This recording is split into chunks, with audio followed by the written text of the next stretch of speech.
कि परमात्मा इस संसार में आसानी से नहीं मिलेगा। इसके लिए आपको कठिन परिश्रम करना होगा। कठिन परिश्रम क्या? क्योंकि संसार से निकलकर परमात्मा में जाना कोई आसान बात नहीं है। संसार एक ऐसी गुत्थी है जिसे हम हल्के में सुलझा नहीं सकते। जब भी हम परमात्मा के लिए निकलना चाहते हैं तो परिवार में कितने लोग हमारी रोक टोक लगाते हैं।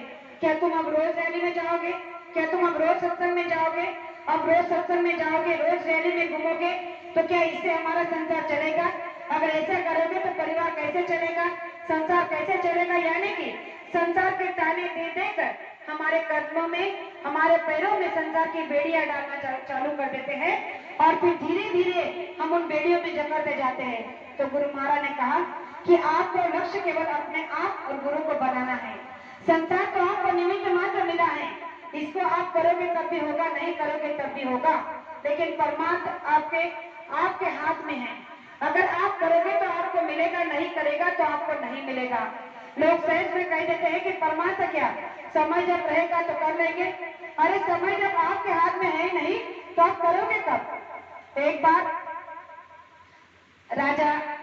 एक राजा के दरबार में उनका मंत्री था बीरबल। वो बहुत ही होशियार और चालाक था और वो जितना होशियार और चालाक था वो उतना अपना गुरु भक्त भी था। तो वो समय से जब राजा के राज दरबार में पहुंचा था तो समय उसका सब निर्धारित रहता था। एक दिन उसे आने में देरी हो गई तो राजा ने उसे बुलाने के लिए भेजा कि अभी तक बीरबल क्यों नहीं आया। जब वो आया तो उसे आने का कारण पूछा देरी से कि तुम देरी से क्यों आए। तो बीरबल ने कहा कि क्या बताए जहांपना, आज जब मैं अपने भगवान के पास बैठा था तो उनकी वार्तालाप में उनसे बंदगी में मैं इतना खो गया था कि समय का भान ही नहीं रहा और उनकी बातचीत में मैं अपना समय भूल गया और उनके दर्शन दीदार ने मुझे इतना मंत्र मुग्ध कर दिया था कि मैं अपना आने का समय भूल गया।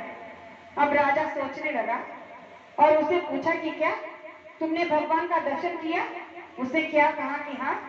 अच्छा, अगर तुम भगवान का दर्शन कर सकते हो तो मुझे भी अभी भगवान का दर्शन करा दो। अब बीरबल बड़ा होशियार था। वो अगर राजा को कहता कि ऐसे कैसे भगवान का दर्शन करा दूं तो राजा गुस्सा हो सकता है और मुझे सजा भी दे सकता है। तो उसे कहा कि ठीक है, मैं अभी आपको भगवान का दर्शन करा दूंगा, लेकिन उसके लिए मुझे थोड़ा सा दूध चाहिए कटोरी में। तो राजा ने कहा कि कटोरी में थोड़ा सा दूध मंगाया जाए। तब कटोरी में थोड़ा सा दूध मंगाया गया तो उस कटोरी को लेकर बीरबल उस दूध में अपनी उंगलियों को ऐसा घुमा रहा है। अब कुछ समय हो गया, दूध को घुमा रहा है। राजा इस बात को देखकर थोड़ा गुस्सा हुआ, कहने लगे कि अरे मैंने तुम्हें कहा कि भगवान का दर्शन करा दो और तुम ये कब से दूध में कटोरी में उंगली घुमा रहे हो। तो उसने बीरबल ने राजा से कहा कि अरे वही तो कर रहा हूँ। क्या कर कहा कि कैसे? अरे मैं दूध से मक्खन निकाल रहा हूँ और मक्खन से घी निकलेगा, तब मैं आपको भगवान का दर्शन करा दूंगा।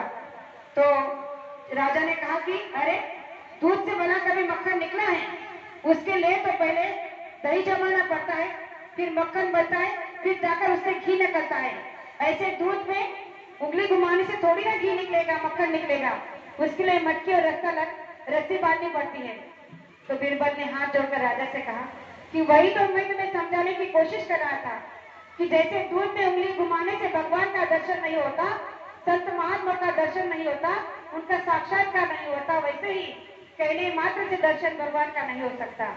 इसके लिए हमें अंतर में उनके प्रति प्रेम, सद्भावना, निष्ठा और भक्ति को जगाना पड़ता है। जब आप अपने अंदर की भक्ति को जगाओगे, साधना को परिपक्व करोगे, तब जाकर आपकी साधना बनेगी और उसी साधना के चलते आपको आपके भगवान का साक्षात्कार हो जाएगा। तो इस कहानी को सुनाने का तात्पर्य गुरु महाराज ने हर छोटे छोटे प्रमाण देकर हमें समझाने की कोशिश